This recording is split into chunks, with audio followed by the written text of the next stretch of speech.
Hello everyone, সবাই কেমন আছো? আমি খুব ভালো আছি। আশা করছি তোমরাও সকলে খুব ভালো আছো। অনেক দিন পর নতুন একটি ভিডিওতে সবাইকে ওয়েলকাম।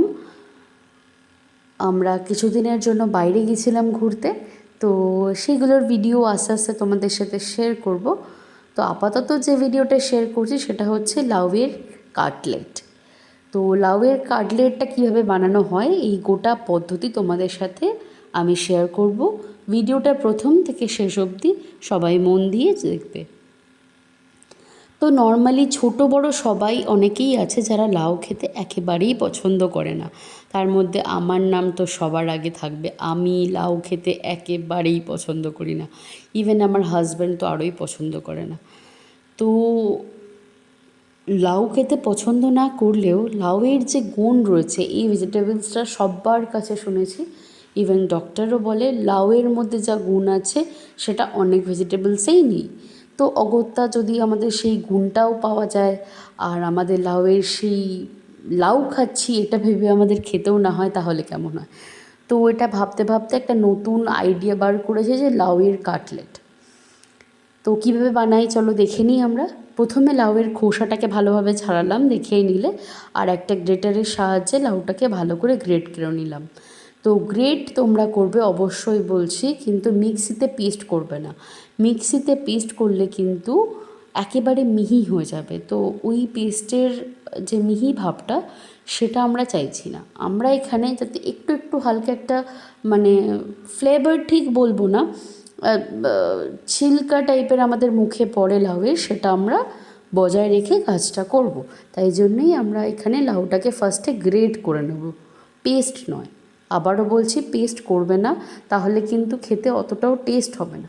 গ্রেট করলেই খেতে খুব টেস্ট হবে, কারণ আমি দুটো করেই দেখেছি, তাই তোমাদের সাথে আমার এক্সপিরিয়েন্সটা শেয়ার করতে পারছি। তো ভালো করে গ্রেট করে নেবার পরে ভালো করে জল ঝরিয়ে নেবে। আমি হাতে করে জল ঝরিয়েছিলাম প্রথমে, তারপরে দেখলাম যে ওই গ্রেট করা যে অংশটা লাউয়ের ওর মধ্যে অনেকটা বেশ জল থেকে যাচ্ছিল।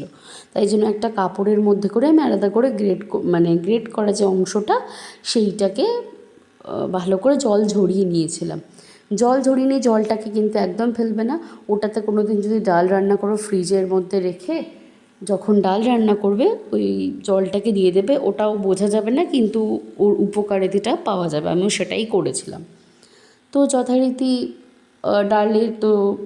ডালটা খাওয়া হয়ে গেল জলটা দিয়ে।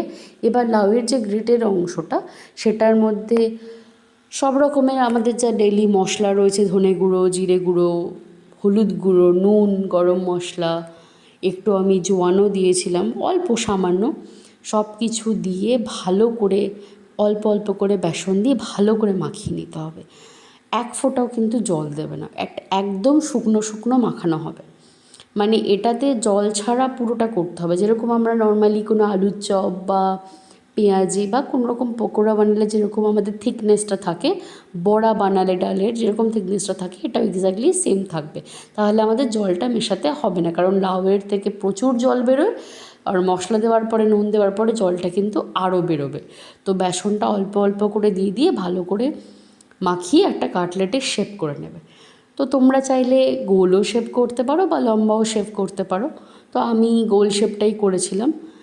তারপরে একটা প্লেটে সাজিয়ে নিয়ে কড়াতে তেলটা গরম করতে দেবে যথারীতি। তারপরে বাকি প্রসেসটা তোমরা সবাই জানো, তাও আমি একটু শেয়ার করে দিই। আমি দেখলাম তেলটা গরম হয়েছে কিনা, ছোট্ট একটা কিছু দিয়ে দেখে নিলাম, অল্প একটু ফেলে দেখলাম ভালো গরম হয়ে গেছে। দিয়ে আস্তে আস্তে কাটলেটগুলোকে ফেলে উল্টে পাল্টে দেখলাম যে যতটা আমার জায়গা রয়েছে তেলের, চেষ্টা করবে পুরোটা কভার করে দিতে, তাহলে কি গ্যাসটাও কম পড়বে, তেলটাও কম পড়বে। তো তেলটা কম পড়বে মানে তেলটা কম লাগবে, কারণ বারবার দিলে বারবার তেল বেশি খাবে। তো মোটামুটি একটু লাল লাল একটু ব্রাউন কালার চলে আসলে এটাকে আস্তে আস্তে তোমরা নামিয়ে নেবে। একটু আর একটা কথা পজিটিভলি যেটা দেবে সেটা আমি বলতে ভুলে গেছি, সেটা যে হালকা একেবারে এক চামচটাকে বলা যেতে পারে একদম এক চিমটে, যেটা এক চিমটে খাবার সোডা, তাহলেই না এত সুন্দর করে ফুলবে। একদম আমি যখন দিচ্ছিলাম আস্তে আস্তে ফুলে উঠেছিল এটা। তো ফুলে গেলেই তারপরে যখন ব্রাউন শেপ হয়ে যাবে ব্যাস নামিয়ে নেবে।